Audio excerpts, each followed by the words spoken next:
अस्सलामुअलैकुम। आज मैं आपको बता रही हूँ डिप्रेशन के बारे में कि डिप्रेशन क्या मर्ज़ है।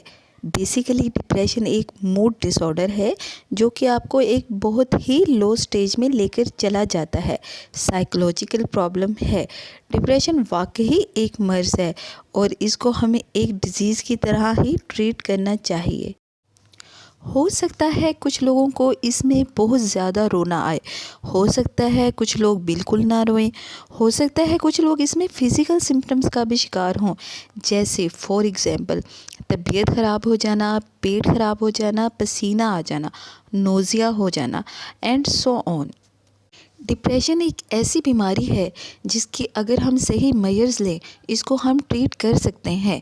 वजूहात डिप्रेशन की बहुत सी वजूहात होती हैं। इसमें सबसे बड़ा फैक्टर जो रोल प्ले करता है वो है अनग्रेटफुलनेस का। जब हम एक कंपटीशन की स्टेज में आ जाते हैं और दूसरों से रेस लगाना शुरू कर देते हैं तो हम एक डिप्रेस स्टेज में चले जाते हैं, क्योंकि हम अपनी ब्लेसिंग्स को छोड़ के दूसरों की ब्लेसिंग्स की तरफ देखते हैं, क्योंकि हमें ये ज़्यादा फ़िक्र होती है कि इनके पास क्या है और मेरे पास क्या नहीं है।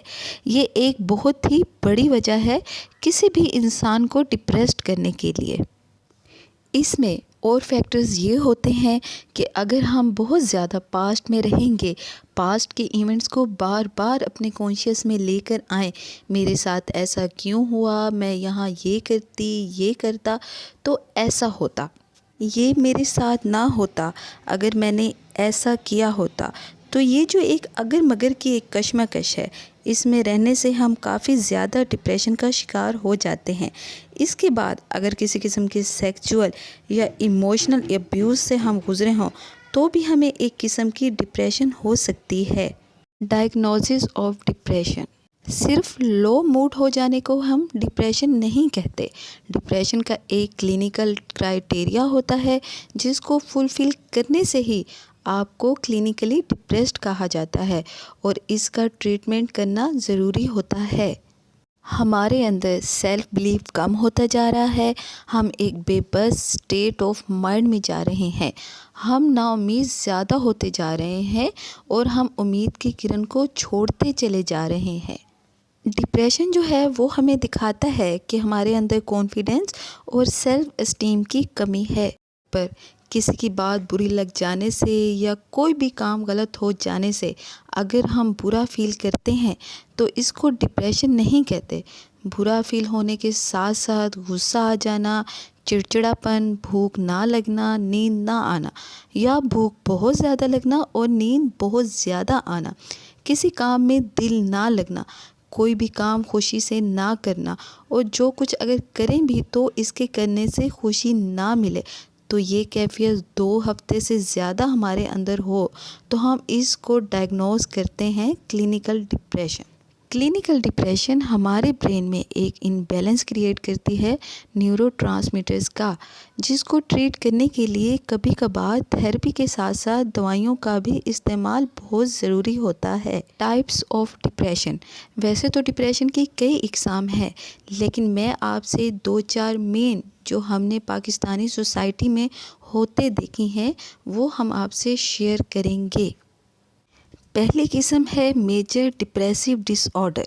मेजर डिप्रेशन होती है जब डिप्रेशन को हम अनडायग्नोज्ड और अनट्रीटेड छोड़ दें और सालों के साल हमारी एक वही कैफियत रहे, चिड़चिड़ापन और गुस्सा और लो मूड और एक नाउम्मीदी में ज़िंदगी गुजार रहे हों, वो डिसऑर्डर आपका बन जाता है मेजर डिप्रेशन।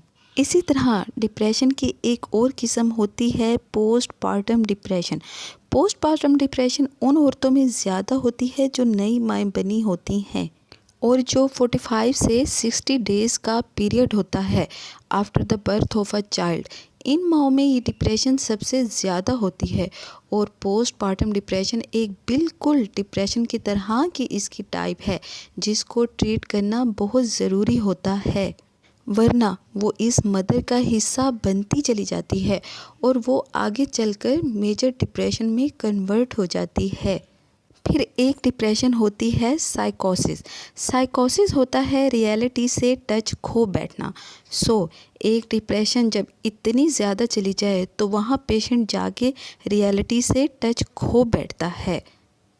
एक डिप्रेशन होती है जिसको हम कहते हैं सीज़नल डिप्रेशन।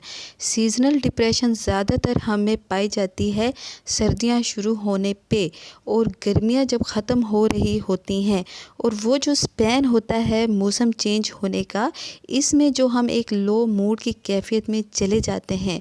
और इसमें लो मूड की कैफियत का मतलब है मुस्तकिल 2 हफ्ते तक आप बेहतर फील ना करें। इसको हम कहते हैं सीजनल डिप्रेशन।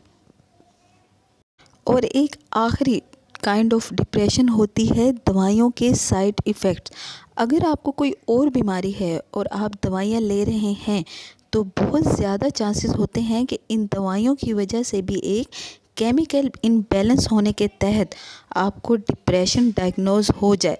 तो इसका ट्रीटमेंट करवाना जो है वो बहुत ज़रूरी हो जाता है ताकि डिप्रेशन आपको सुसाइड की तरफ ना ले जाए। सुसाइड अटेम्प्ट जो है वो आखिरी स्टेज होती है ये बताने के लिए कि इंसान एक बहुत मेजर डिप्रेशन का शिकार हो चुका है। अगर आप डिप्रेशन जैसी बीमारी से बचना चाहते हैं तो इसके लिए सबसे पहले अपने माइंड का बहुत ख्याल रखने की ज़रूरत है।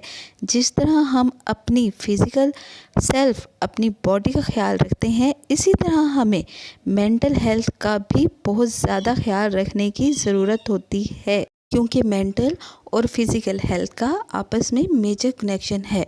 क्योंकि जब ये दोनों आपस में लिंक्ड हैं तो अगर बॉडी सिम्टम्स की वजह से मेंटल हेल्थ ख़राब होगी और मेंटल हेल्थ की वजह से बॉडी सिम्टम्स ख़राब होंगे तो आपको किसी किस्म की डिप्रेशन का सामना करना पड़ सकता है। अगर आप डिप्रेशन से बचना चाहते हैं तो आपको अपनी ज़िंदगी गुजारनी है जहाँ पे you should be happy with whom you are, what you look like, what you have, yes do strive to get better.